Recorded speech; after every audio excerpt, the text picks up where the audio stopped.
We asked for your preparedness questions and you gave us some good ones, so we're going to answer those now.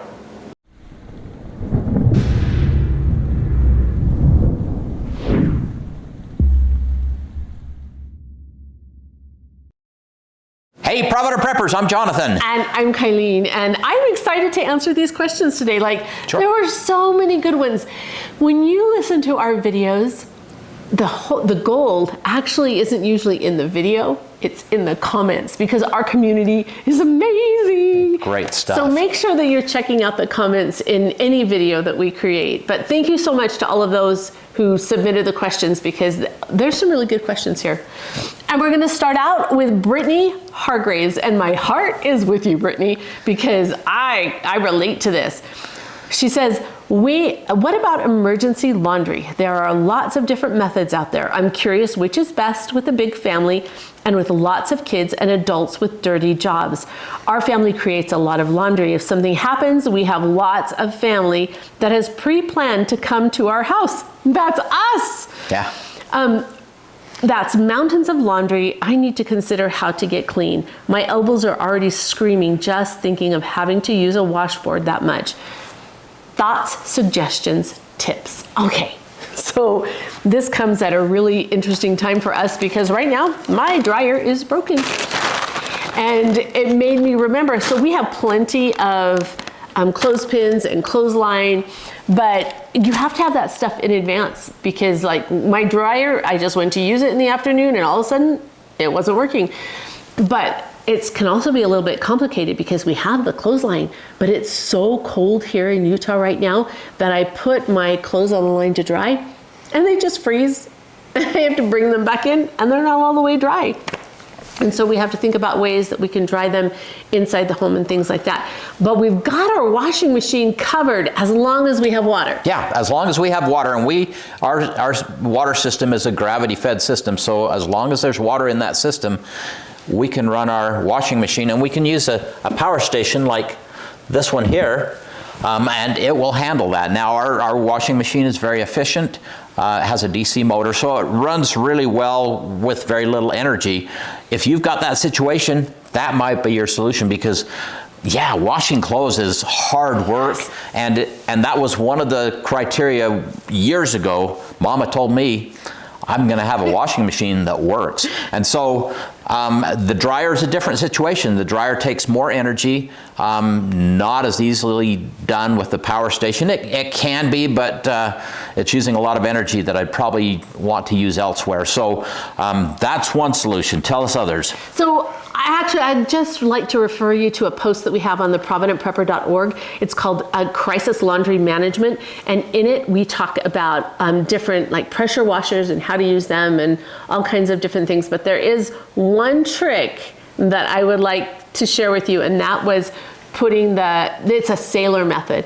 And what they did on the ship is they would put the clothes inside of a black bag with some water and some soap, and they would tie it off, and then the ship, as it rocked back and forth, would agitate the clothes and wash them. Well, you could actually do something like that, like outside in the sunshine, because that heat's going to help with those clothes. And then just kind of press it, or send the kids out every hour or so and have them just gently press it and not break the bag.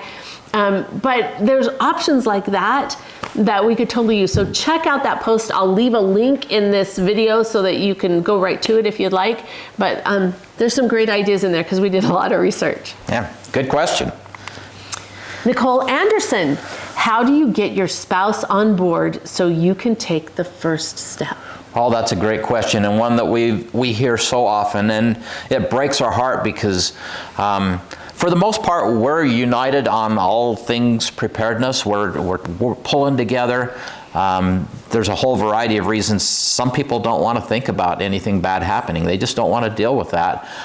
There's a whole bunch of reasons, but love and kindness, and there are some things that you can do, right? There absolutely are. So we created an entire video on prepping alone, right? Prepping without your spouse kind of thing.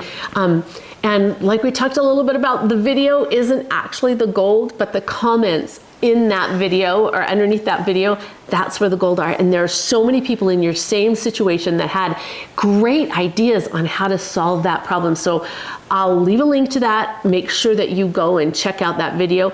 But one of the things that I would recommend is that sometimes we think that prepping is all about buying canned foods and putting it in Mylar and buying expensive toys, and it's not.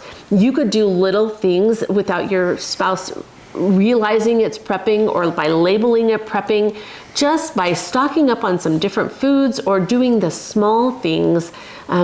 And so think about that, things that aren't labeled prepping, and maybe that could get you somewhere. Kelly S. Not really a question, but it would be interesting to see how you use the items you prep, especially the store-bought, home-canned, or dehydrated items, since those are a little more accessible to most people. But it seems that a lot of channels show the stocking up, but not so much the rotating the products and using them. We are so good at this. Like, this is our life, because we've had all these children. We have a whole pile of children, and that was the only way we could afford to feed them. And so we bought things in bulk, right? And we've always just rotated through.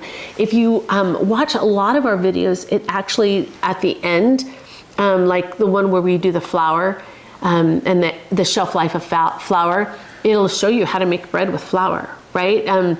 We do a lot of that. We have a frugal friendly foods series that shows you how to use these basic ingredients and create things that are very inexpensive, that taste great.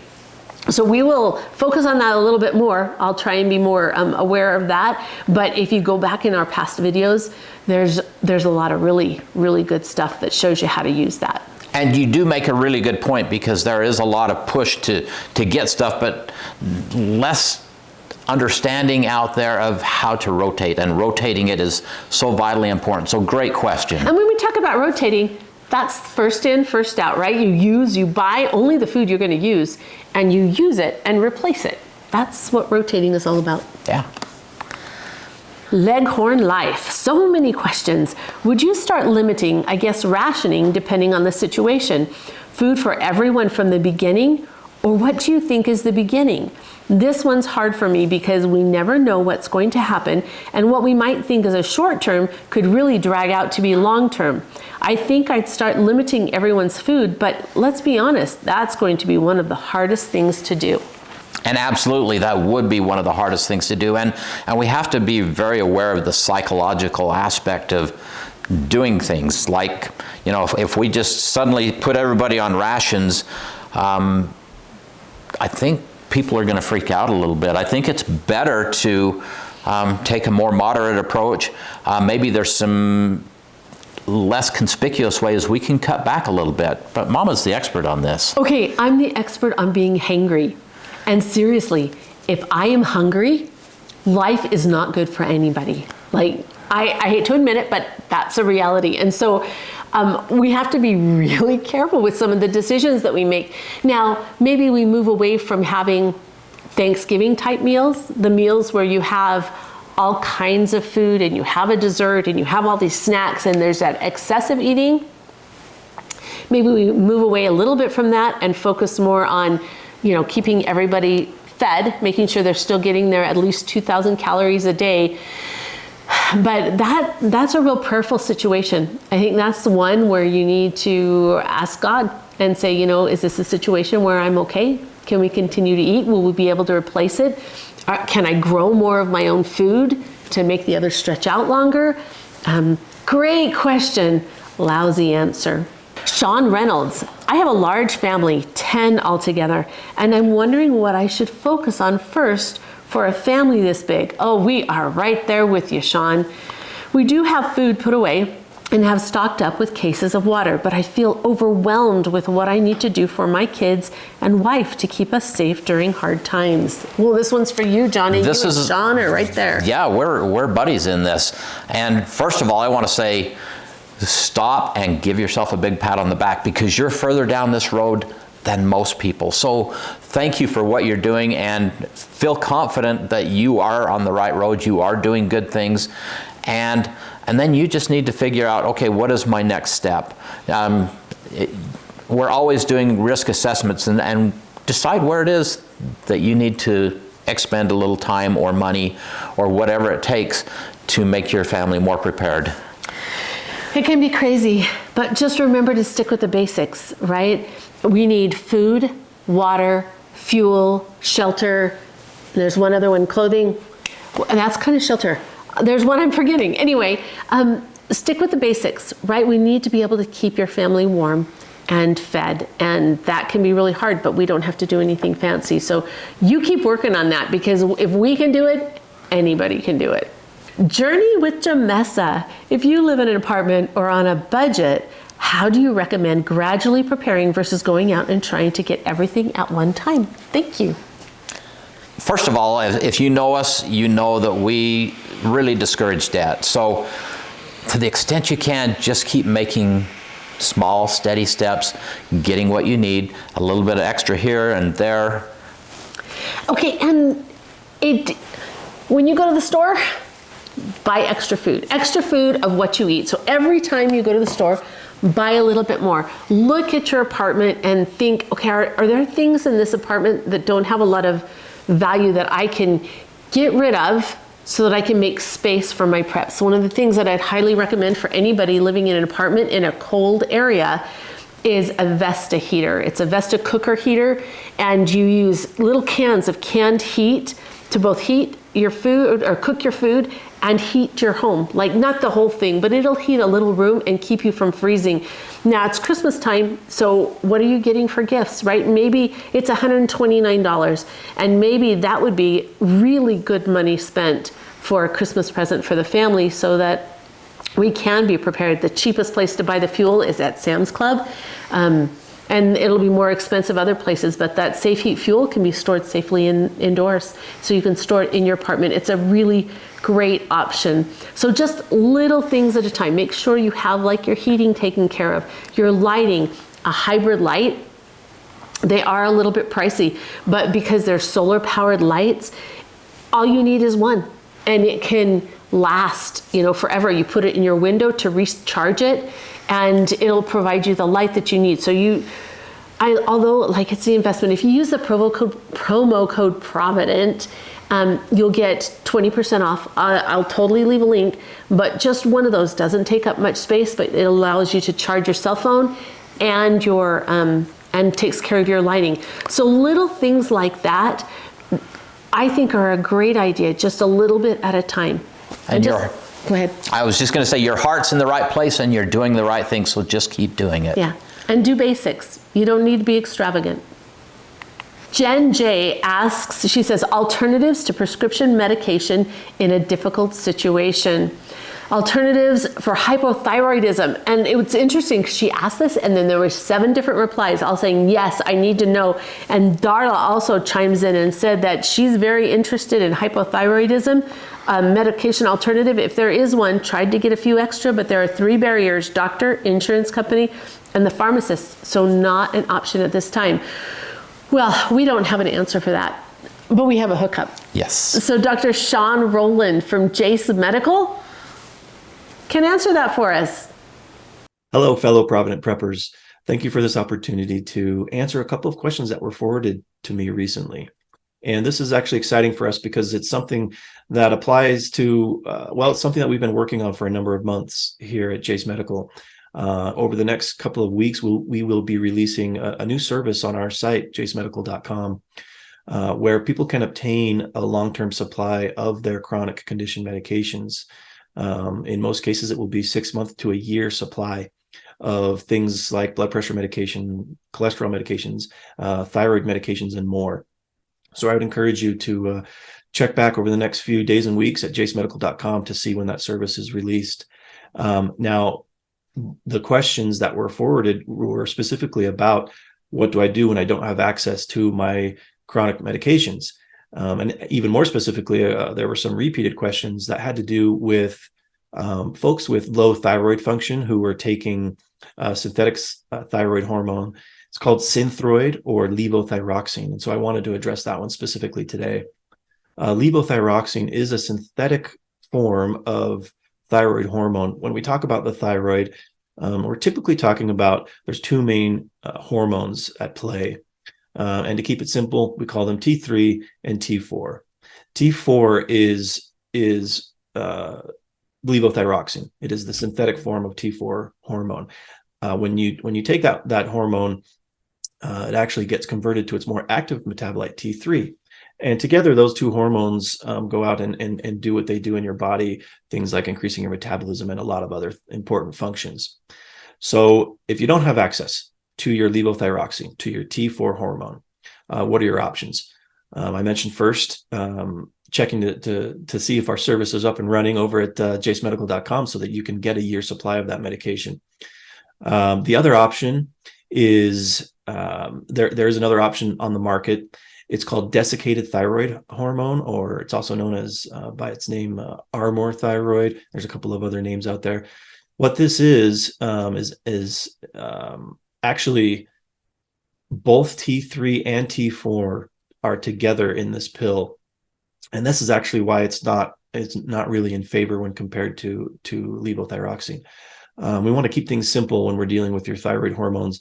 The vast majority of people with low thyroid only need that T4 component, and their body's able to do the rest.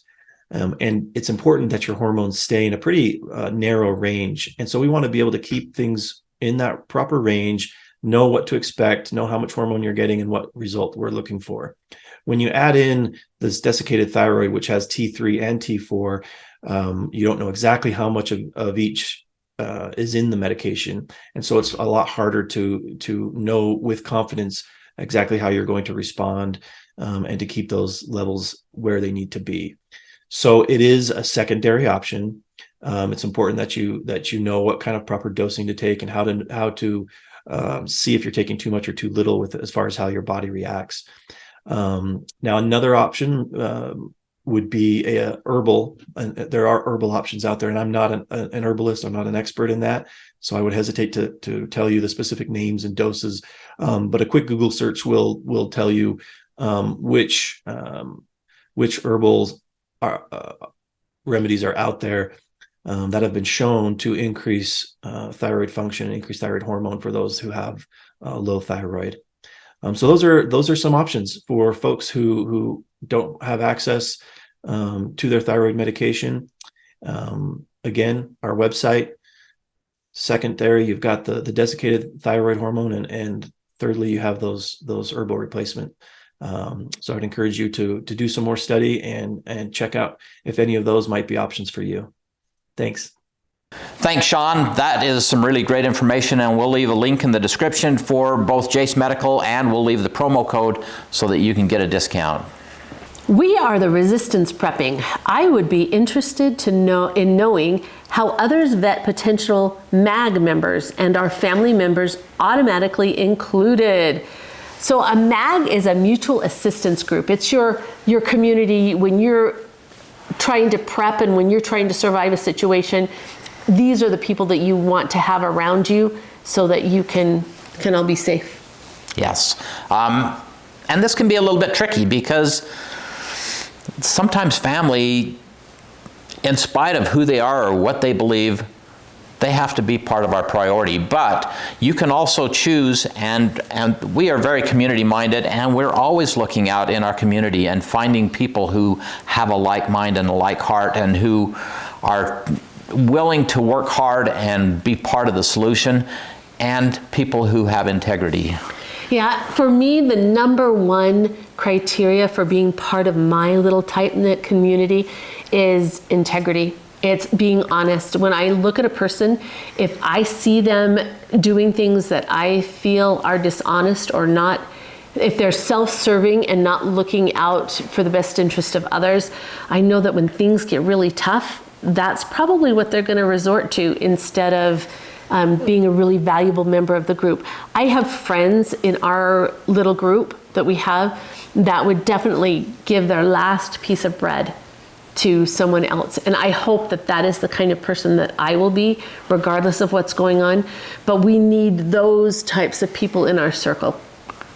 So are family members automatically included? Sometimes, yeah, they live with you. They're going to have to be. Or extended family members, sometimes that relationship means that, yeah, but you know who to trust and who to keep close and who you need to keep your eye on. And right now is the time that we're building these relationships, and we encourage you to build relationships with your neighbors and friends, your community, and you'll find those people who you know you want them on your side. All right, now moving on, Timothy Gardner. What are the differences in self-opening cans and cans that require a can opener? What are the shelf lives of the self-opening cans? Great question. I'm a little bit partial to these cans, but these cans certainly have their place. They're so easy to open, but I'm just concerned as the engineer that as if these drop or something that where you've already got a place where it's weak, obviously to be able to open that can, that maybe you create a situation where you compromise that seal. Maybe you would know it, maybe you wouldn't know it. Now that's also a possibility with these cans as well. I mean, you can drop them and it can compromise, but not as readily. And just the thickness of the metal, you can tell, right? That this is a much thinner metal. So we'll see. My gut is that this is going to store much longer than this, but this would be incredibly helpful in any type of a short-term situation where I want to open up that can, right? I don't have to have the can opener in an emergency box for earthquake or whatever, those smaller things. I think this would definitely be my priority over that one. But I think they both have their place, and as long as we're rotating through our food, it doesn't make much of a difference. And I would recommend getting some good quality can openers so that you have the option or the ability to get into whatever can. Yeah, not just one, not just two. You actually need a few. Yeah. Betty Jane Feltz asks about, she's canned a lot of meat in jars and also dehydrated a large stash of veggies and other products in jars. Now for the first time, I was wondering about what temperatures do the jars need to be kept at? What are the highs and lows as a guideline for keeping meat safe in jars? Okay, this is some hamburger that we bought, or what do you call it, pressure canned. And for this, we need to make sure it never freezes, because freezing will compromise the seal and ruin it. So freezing is totally out. But the cooler the temperature without freezing, the longer your shelf life is going to be. If you keep this at 70 degrees, it's going to have a shorter shelf life than if you're able to keep it at 40 degrees. Normally, and you never ever, like in an Arizona garage where those temperatures are getting up into the hundreds, it's going to significantly reduce that shelf life. You're going to have a decent shelf life if you just keep it at room temperature. Probably, it's really hard to estimate because I don't know how well it's done, but for the meats, probably 2, maybe 4 years. I would make sure I keep them rotated. This has a much longer shelf life because it was commercially packaged, 5 to 7 years. That's probably what I would store it. But now if I put a lot of freeze-dried foods in my mason jars. Those are a good 25 years. Dehydrated foods, if you've stored them with an oxygen absorber and they're dry enough to snap, those could be good for a long time, right? By 5, maybe 10 years. Dehydrated doesn't store as long as freeze-dried foods, but they both have a place. I'd make sure you're just rotating them and keep them as cool as you can without freezing. Great question. Timothy Gardner, can you add an estimated shelf life for all your future videos? There's a lot of good information given in each video, but never talk about what you expect the shelf life to be on each item packed. Okay, so we do try and provide that information, but we will make sure that we're doing a good job of providing shelf life information for whatever products we're talking about. And I think it's important to understand that, kind of like what we were talking with the last one, storage, temperature, and conditions matter so much. So while white rice could potentially have a shelf life of 25 to 30 years or more, if it's not stored correctly or packaged correctly, you could have less than a year. So there's just that huge range. So it's kind of difficult. We always give a range, but exact storage conditions are going to make a difference. Mama Fly, what is the best way to get people to want to start prepping for emergencies? An easy to follow plan, an easy checklist, a conversation, or do they just need to experience an emergency before they'll want to do anything? And there are people who are just going to have to wait till it slaps them across the face before they go, oh yeah, I should probably have done something. Some people in that category, some people can be influenced. Some people get overwhelmed with it and simply breaking it down into something manageable, but they do need a little hand-holding, and they need someone who's patient and loving. So we were asked this question by a reporter, actually. Yeah. And we created an entire video on it when we were in Sedona back in October. So you're gonna wanna look at that video because the comments are gold. The comments are amazing. We've got a lot of input from our viewers about some of the things that they think. And sometimes a situation will slap somebody in the face and they still don't get it. And other people are just so internally motivated to be self-reliant. And I think that's really, we use the word prepping, but what we're really talking about is being self-reliant and being able to take care of ourselves and our family without anybody else having to rush in to save us. 12 Sky. Canning mason jars, if empty and never used, can you stack cases of them in cardboard and plastic overwrap for storage? Yeah, that's a great point. These jars, and we have a few, they can be stacked up. Just make sure that they're in a safe place where they're not going to tip and break, obviously. Now, you don't want to do this with full jars because that weight will cause problems with either breaking jars or ruining the seals on the jars. But empty jars, absolutely, go for it. Forrester Thomas would like to know how you store corn long term. Now, corn is really interesting because the moisture content depends on the corn that you have or the variety or how it is processed. And so I'll leave a link to a website, and this website gives a lot of information about different foods, but one of the things you can find out is the moisture content of many foods. Not all of them are on there, but quite a few. So what I did is I went to this website and I selected 2 different varieties. The first one is corn grits. And if you can see, this is a 100-gram portion. And in that 100-gram portion, there's 7.2 grams of water, which means it's 7.2%, which is less than the 10% that is suggested or recommended for long-term storage. So these corn grits, absolutely, they would be a good candidate for storage. Now, maybe not long-term because they are highly processed, but you could store them for quite a while. Now, the next one is cornmeal, and it's yellow grain cornmeal. And this one, if you look down there, it's 10.3%. And I'm totally fine with 10.3%. I think that's close enough that it doesn't make any difference. But there are different varieties of cornmeal, and some of them have higher moisture content than others. And so make sure that you look them up to check for certain. Now, popcorn. Popcorn has a moisture content of around 13%, so it's not really a good candidate for long-term storage. However, I love popcorn. When we're talking long-term storage, I should clarify this. We're talking 25 to 30 years, right? That's long-term. This, not a good candidate for that, but you can totally store popcorn. I don't use an oxygen absorber when I store it because I'm a little bit concerned about that, but I used to buy it in those big 50-pound bags and put it in containers like this, but I can't find it anywhere. Sam's Club used to sell it, but they don't anymore. So now it's just as cheap for me just to buy them already like this, and this is how I store them in my storage room. Titan preparedness. How do you keep the fear porn out of prepping? And how do you consider the fear porn channel? And do you consider fear porn channels as a hinder or help to building this community? Okay, well, we simply choose to stay on the positive side of things. Yeah, there are some challenging things out there, but being pessimistic and looking at the darkest side of things really doesn't help. Our job is to cheerfully do what lies in our power and stay happy. For me, I appreciate everyone who is trying to teach emergency preparedness and self-reliance.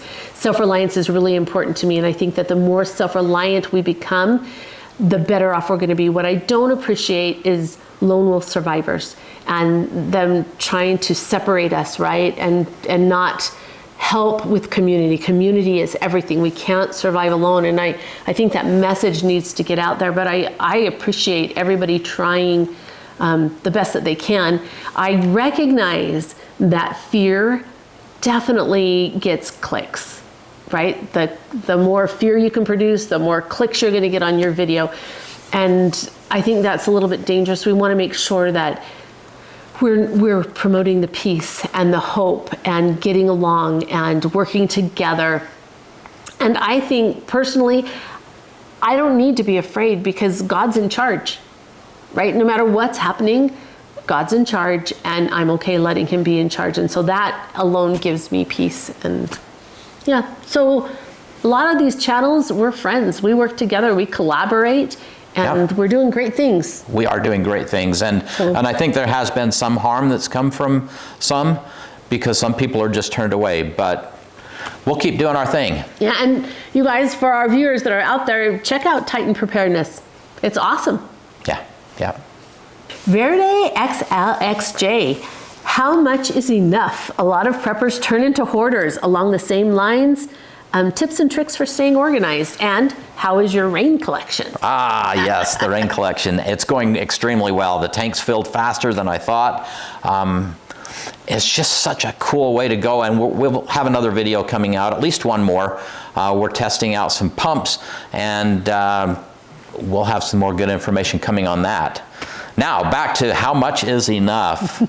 That is probably the greatest question of all time, because there are lots of preppers out there with lots of stuff, and they ask us that, when do I stop? And I'd say you don't ever stop. You might moderate, and you need to make sure everything's in balance.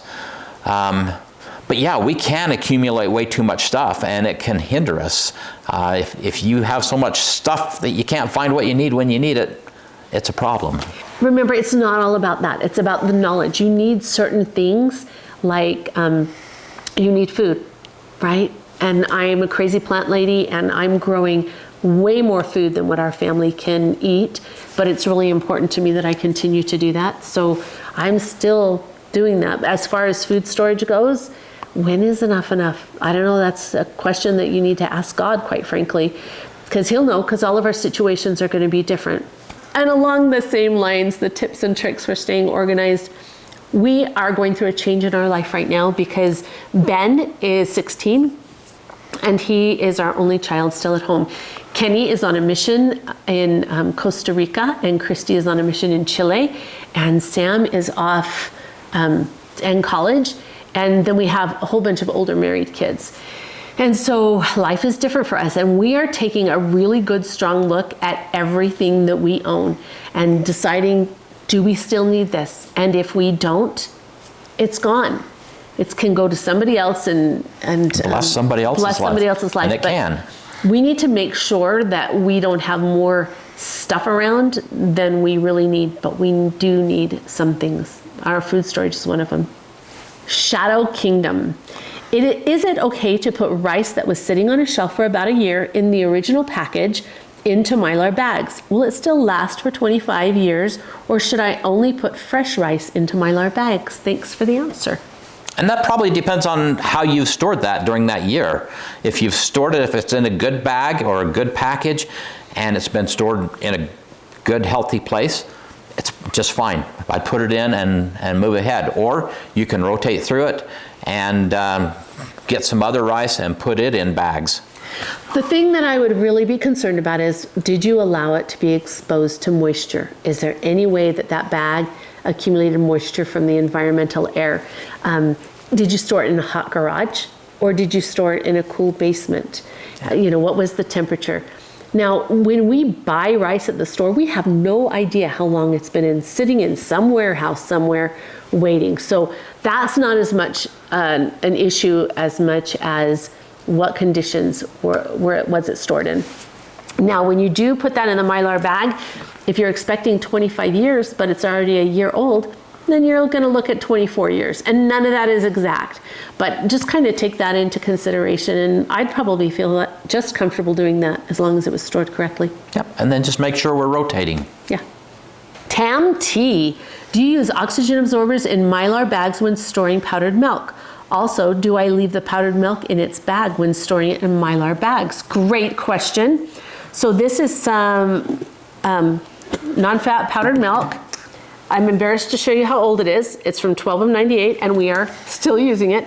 But the big thing about powdered milk, people say that it will get clumpy. Look at that. Oh, can you see that? Not clumpy at all. This was stored with an oxygen absorber. It's just fine. If you store it with a desiccant or a moisture absorber, it will clump and it won't be just fine. So you want to make sure that anything powdered, an oxygen absorber is just fine. You don't use them with sugar, salt, or baking soda because that will clump them. Now, when you have that bag of powdered milk, I don't know if it was nitrogen flushed or not. You could call the manufacturer and ask them, because if it was nitrogen flushed, you don't even have to worry about an oxygen absorber. But if you don't know, you can just, like, these are oxygen absorbers, but if your bag looks something like this, just slit a little hole in it, slip an oxygen absorber in, tape it shut, and then you can put it inside the Mylar bag and heat seal that Mylar bag. And that would be just a perfect way to go about it. And actually, it would be nice because if you were to dump all of that into a Mylar bag, you saw how much dust that creates. That would keep that dust from happening, because sometimes with powdered milk, if you dump it directly in here, it can line the inside of the Mylar and not allow for the heat seal to be really well done. Yeah. Shannon Craig, using freeze drying, would you consider making a nutrition bar that would cover as much as possible for daily requirements, or a 3-part bar? Besides prepping, it would be a good traveling bar. Wow. Yeah, that's a great not something idea that we've done. So I would say we're not the experts, but we would love to try it.